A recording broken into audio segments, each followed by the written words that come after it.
بسم الله الرحمن الرحيم. سأحاول أن أتكلم بالفصحى لكي يفهمها كثير من الناس. اليوم عندي لكم معلومة طبية مهمة جدا جدا وخطيرة في نفس الوقت. كلنا يعرف أنه يوجد أعضاء في الجسم إذا مرضت فهي تشفى بإذن الله، مثل الجروح كم يوم وتشفى. المغص إذا جاءك مغص تأخذ له دواء ويشفى، لكن في المقابل يوجد أعضاء في الجسم لو مرضت فلن تشفى. ركزوا معي، إذا مرضت فلن تشفى، بمعنى إذا قلت كفاءتها التشغيلية فإنها لن تعود إلى سابق عهدها، وهنا الخطورة. قلنا إذا جرحت في الأحوال الطبيعية، يعني إذا كنت لا تشكو من سكر أو عائق آخر يؤخر الشفاء، فسوف تشفى بإذن الله بعد كم يوم. لكن هذا العضو الذي أتحدث عنه اليوم إذا انخفضت كفاءته إلى 90% فإنه لن يعود إلى 100%، وإذا انخفضت إلى 80 فلن تعود كفاءته إلى 90، وهكذا إلى أن تصل إلى الصفر، وهذا يعني فشل العضو. هذا العضو المهم هو الكلى أو الكلى. كثير من الناس لا يعلم أن كفاءة الكلى تنخفض لديه إلا إذا تفاقمت حالته وفوجئ بالطبيب يقول له عندك فشل كلوي ولازم تغسل. ليس هناك علاج يعود بالكلى إلى حالتها الطبيعية إلا الزراعة، وطالما أن الكلى لا تعود إلى حالتها الطبيعية، إذن ماذا تفعل؟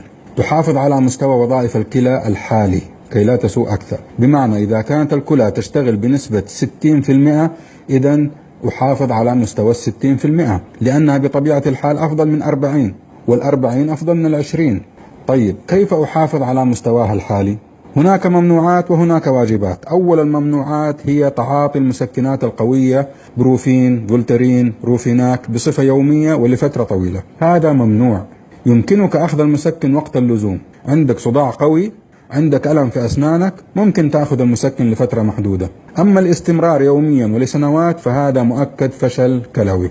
ثانيا المشروبات الغازية ومشروبات الطاقة، ريد بول، بايسون، كودريت، مش عارف ايه، كل هذه المشروبات ممنوعة. ليس ممنوعا منعا باتا، ولكن مرة مرتين 3 مرات في الأسبوع ما في مشكلة، لكن ليس 3 مرات في اليوم أو 4 أو 5. هناك أشخاص يشربون 5 مرات في اليوم، وهذا مؤكد في مشاكل كثير. ثالثا التدخين بأنواعه، سجائر، جراك، معسل، كحوليات، وجميع المسكرات والمخدرات، حشيش، كبتاغون إلى آخره من هذه الحاجات، لأنها تؤثر على نسيج الكلى وتقلل من كفاءته.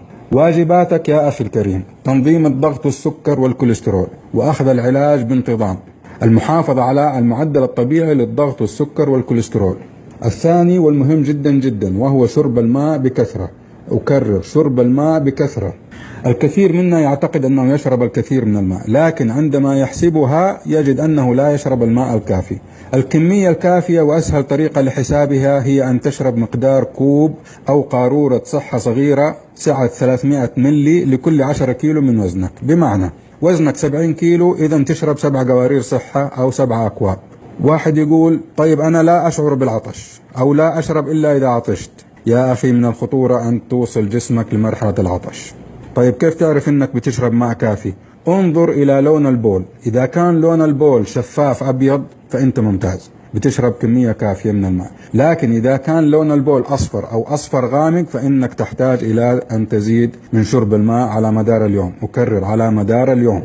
بمعنى تقوم بتعبئة جالون ماء 2 أو 3 لتر وتضعه بجانبك وتشرب فيه وكأنك تشرب شاهي. بدل الشاهي اشرب موية، حط الجك قدامك ومزمز فيه، اشرب ماء. تناول الخضروات والفواكه بكثرة قبل الأكل وليس بعده. أكرر، تناول الفاكهة قبل الأكل وليس بعده كما تعودنا.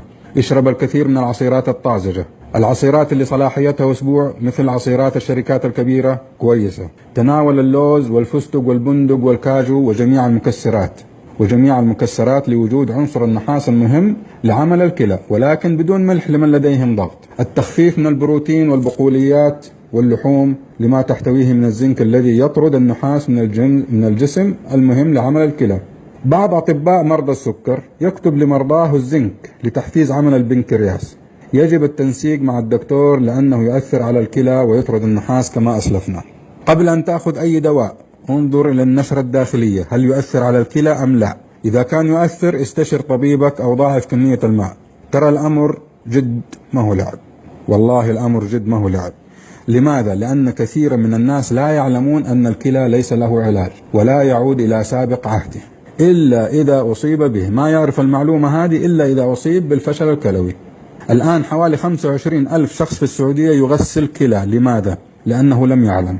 فجأة قال له الطبيب عندك فشل كلوي ولازم تغسل، ولو كان يعلم لحافظ على كليتيه قبل أن يصل إلى مرحلة الفشل. الآن حافظ على كليتيك قبل أن تتمنى أن تعود بك الأيام لتحافظ عليها. يعني بمعنى عندما أقول لك اشرب ماء بكثرة اشرب، عندما أقول لك أوقف تدخين وقف تدخين. زمان يقولوا التدخين يسبب السرطان، أصبحت هذه أسطوانة مشروخة ولم يعد لها تأثير، والكل لا يزال يدخن. الآن إذا استمريت في التدخين والحشيش والمسكرات والمشروبات الغازية ومشروبات الطاقة بايسون كودريد ريد بول وما شابهها، فأنت تدمر كليتيك بيديك، وأنت تعلم أن الأمر جد وليس بهزل. واسأل الطبيب عنها. اسأل طبيبك هل يشفى الكلى إذا جاء قصور كلوي؟ سيقول لك لا. هل تعلم ماذا يعني غسيل كلى؟ يعني إنك أصبحت شخص مسكين، من البيت للمستشفى، تقضي يومك في المستشفى لترجع إلى البيت وترتاح من تعب الغسيل، وما إن ترتاح حتى يأتي اليوم التالي أو الذي بعده لترجع للمستشفى.